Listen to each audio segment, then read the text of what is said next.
আমাদের ক্লাস শুরু হতো ঠিক 3টায় এবং আমরা প্রথম যেদিন ক্লাসে আসি আমরা সবাই মিলে ঠিক করে আমরা কেউ দেরি করে ক্লাসে আসবো না।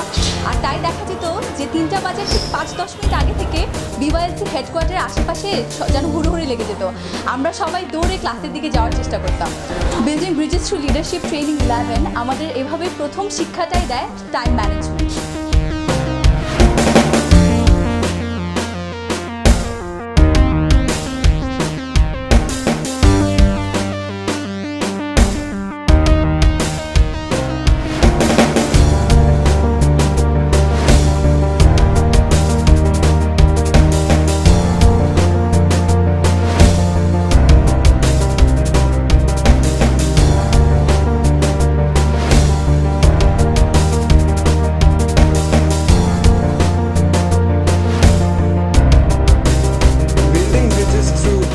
Medium, Bangla medium and madrasa students.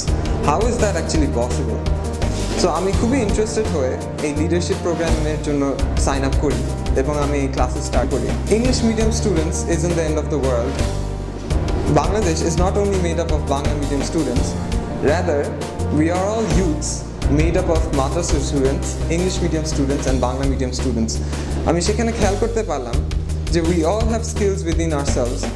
আমাদের নিজেদের সেই ক্যাপাসিটি আছে, আমাদের যে সেই স্পার্কটা নেই যেটার জন্য আমরা হয়তো আমাদের স্কিলসগুলো ইমপ্লিমেন্ট করতে পারি। আমার মনে হয় যে বিল্ডিং ব্রিজের একটা প্ল্যাটফর্ম তৈরি করে 3টা মাধ্যম একসাথে হয়ে কাজ করার এবং এতে দলবদ্ধ হয়ে কাজ করার যে বিষয়গুলো সেগুলো উঠে আসে এবং বিভিন্ন মানুষকে জানা এবং আমাদের যে ভুল পারসেপশন থাকে সোসাইটির বিভিন্ন ডিভিশনগুলোর ব্যাপারে সেগুলো দূর হয়েছে আমার এই প্রোগ্রামের মাধ্যমে। আমি বিলিভও করতে পারতাম না যে এতগুলো ডাইভার্সিটির মানুষজন একসাথে এসে এত ক্লোজলি মিশে থাকতে পারে, এত কাছে থেকে কাজ করতে পারে। As a English medium student আমিও বাংলা মিডিয়াম স্টুডেন্ট এবং মাদ্রাসা মিডিয়াম স্টুডেন্টসদের সাথেও কাজ করতে চাই, কিন্তু আমাদের এই সোসাইটির যে ব্যারিয়ার আছে এই ব্যারিয়ারের জন্য আমি সেই প্ল্যাটফর্মটা পাচ্ছিলাম না। এই প্রোগ্রামের মাধ্যমে সেই প্ল্যাটফর্মটা খুব ভালোভাবে সেট আপ হয়েছে আমার জন্য। আমাদেরকে কিছুটা একটা কনফিউশনের স্টেটের মধ্যে দিয়ে নেওয়া হলো এবং আমি আসলে প্রথম ক্লাসের শেষে বাসায় গিয়ে আসলে বুঝতে পারলাম না কী হচ্ছে, কিন্তু মজার ব্যাপার হচ্ছে যখন আমরা 4টা-5টা ক্লাস করি তখন আমি বুঝতে পারি আসলে কনফিউশনের স্টেটটা এই জন্য ছিল যেন আমাদের কমফোর্ট জোন থেকে আমাদেরকে বের করে নিয়ে আসা যায়। বিওয়াইএলসিতে আসার আগে আমার ব্যাপারে যদি বলি, নিজের জন্য স্পেসটা বা নিজের যে একটা সার্কেল অফ ইনফ্লুয়েন্স আছে এইটা খুবই সংকীর্ণ ছিল, যে আমি যে একটা সোসাইটিকে ইনফ্লুয়েন্স করতে পারি এই জিনিসটা মাথায় আসতো না। So leadership is about disappointing people at a rate they can absorb.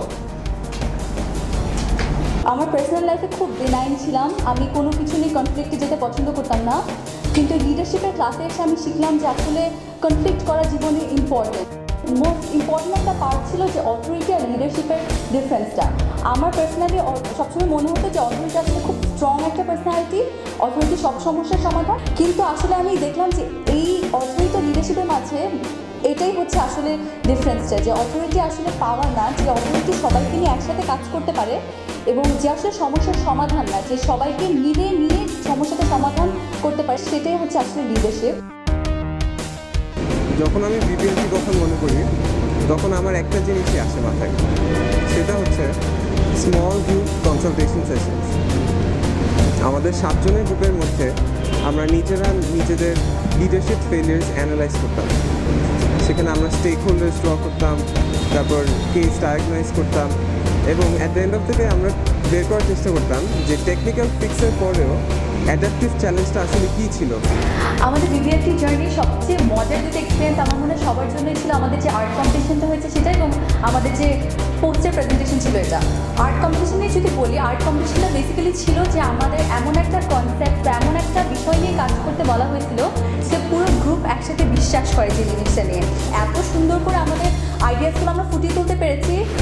Two be honest I was really proud of ourself. ছিল পোস্টার প্রেজেন্টেশন, সেটা আসলে ছিল যে আমরা যে প্রজেক্টটা নিয়ে কাজ করছি সেটার মূল যে ধারণাটা সেটা যেন আমরা একটা পোস্টারের মাধ্যমে এমনভাবে তুলে ধরতে পারি যে হয়তো দেখবে পোস্টারটা প্রথমে সেই বুঝবে যে আমরা আসলে কী নিয়ে কাজ করছি। আমরা প্রথম থেকেই শুনছিলাম যে আমরা হয়তো একদিন সবাই মিলে একটা পিকনিকে যাব, এবং তখন থেকে আমাদের মধ্যে খুব একটা এক্সাইটমেন্ট কাজ করতে থাকে। যেদিন সেই দিনটা ফাইনালি আসলো আমরা পিকনিকে যাওয়ার, ডিওয়াইএলসি হেডকোয়ার্টার্সের সামনে এসে যখন আমরা লাল বাসটা দেখলাম, তখন যেন আমাদের সবার মধ্যে একটা ফুর্তির রোল লেগে গেল। আমরা গিয়েছিলাম গাজীপুরের ন্যাশনাল স্কাউট ট্রেনিং একাডেমিতে। তো পিকনিকে গিয়ে আমরা সবাই আবার একসাথে হয়ে প্রথম দিনের ক্লাসগুলোর মতো আবার মজা করছিলাম। আমরা ফুটবল খেলেছি, ক্রিকেট খেলেছি, বরফ পানির মতো খেলাও খেলছি। এবং আমরা বলবো যে সবচেয়ে মজার যে পার্টটা ছিল পিকনিকে সেটা ছিল আমরা সবাই মিলে একটা কালচারাল প্রোগ্রাম করেছি, এবং সেটাতে আমরা সবাই যখন পারফর্ম করেছি সেই এক্সপিরিয়েন্স আসলে অন্যরকম। আমাদের প্রজেক্ট লঞ্চ করার আগে আমাদেরকে 4টা ওয়ার্কশপ কন্ডাক্ট করা হয়। প্রথম ওয়ার্কশপ ছিল নিডস অ্যাসেসমেন্টের উপর, আদৌ কি আমাদের প্রজেক্ট সেই কমিউনিটিতে দরকার আছে কিনা বা প্রয়োজন আছে কিনা। আমরা সেটা অ্যাচিভ করি প্রথমে একটা সার্ভে করে, এরপরে আমরা ফোকাস গ্রুপ ডিসকাশনস করি। সেই ভ্যালিডেশন করার পরে আমরা আমাদের সেকেন্ড ওয়ার্কশপে চলে যাই। সেকেন্ড ওয়ার্কশপ ছিল অ্যাকশন প্ল্যানের উপর। সেই অ্যাকশন প্ল্যানে আমরা থিওরি অফ চেঞ্জ বলে একটা জিনিস দাঁড়া করাই। আমাদের থার্ড ওয়ার্কশপ ছিল বাজেট প্ল্যানিংয়ের উপর, কারণ আমাদের আইডিয়া ঠিক ছিল, আমাদের ভ্যালিডিটি ঠিক ছিল, কিন্তু আমাদের প্রজেক্ট কীভাবে ফাইন্যান্স করব, কীভাবে আমাদের মেটেরিয়ালস আমরা গ্যাদার করব, এই কারণে আমরা অনেক স্ট্রাকচার করে একটি বাজেট প্ল্যান তৈরি করি। বাজেট প্ল্যান থাকার পরেও ফান্ড কিভাবে আসবে, আমরা ফাইন্যান্স করব কোথা থেকে, হ্যান্ড ইন হ্যান্ড আমরা ফান্ড রেজিং গাইডলাইন্স নিয়েও কাজ করেছি। এবং এই ফান্ড রেজিং গাইডলাইন্সের ওয়ার্কশপটা আমার মধ্যে ছিল সবচেয়ে ইম্পর্টেন্ট, বিকজ আমাদের কনসেপ্টও আছে, আমাদের আইডিয়াও আছে, আমাদের বাজেট প্ল্যানও আছে, কিন্তু ফান্ডস না আসলে আমাদের প্রজেক্টটা ভালো মতো আগাতে পারবে না। বিবিএলটি প্রোগ্রামের সবচেয়ে চ্যালেঞ্জিং এবং ইম্পর্টেন্ট একটা পার্ট হচ্ছে লিডারশিপ ইন অ্যাকশন ফেজ। সেখানে আমরা সবাই ছোটো ছোটো গ্রুপে বিভক্ত হয়ে যাই এবং নিজেদের একটা পাইলট প্রজেক্ট লঞ্চ করি। সার্ভে কন্ডাক্ট করার পর আমরা কিছু প্রবলেমস পাই আর কি, যেমন তাদের স্বাস্থ্য সচেতনতা নিয়ে problem, health and hygiene problems, এগুলো খুবই কঠিন ছিল এই সোসাইটির মধ্যে।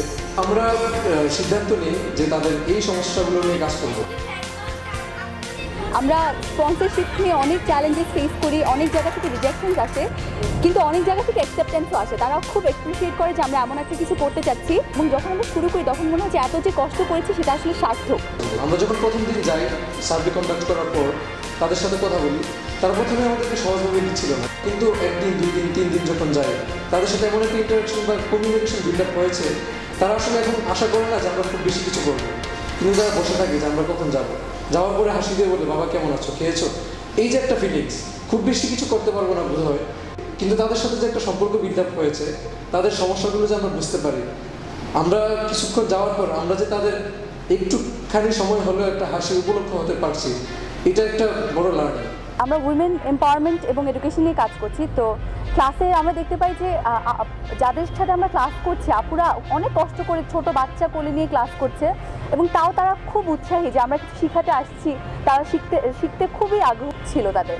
তো যখন আমরা ক্লাসটা শেষ করি, রোজিনা আপু আমাকে ডেকে বলেন যে আপু আমার আজকে ক্লাসটা খুব ভালো লেগেছে, এবং আমি চাই ক্লাসের শেষে আপনারা আমার যে ছোটো মেয়েটা আছে শিমু, ওর নামটা আমাকে লিখতে শিখাই দিয়ে যাবেন। আমার কাছে মানে ওই মুহূর্তটা আমি যখনই মনে করি, আমার কাছে মনে হয় যে মানে আমি আসলে যা করছি অ্যাকচুয়ালি ওয়ার্থ ইট। সেটা মনে হয় যে বিবিএলটি এক্সপিরিয়েন্সকে আমার অনেক অনেক বেশি সমৃদ্ধ করেছে। এভাবেই অনেক ছোট ছোট স্মৃতি ও নতুন নতুন অভিজ্ঞতার মধ্য দিয়ে শেষ হয়েছে আমাদের বিবিএলটি 11-এর 2.5 মাসের জার্নি। আজ আমাদের গ্র্যাজুয়েশন সেরেমনি, আমরা অনেক অ্যান্টিসিপেশন নিয়ে এই দিনটার জন্য অপেক্ষা করছিলাম।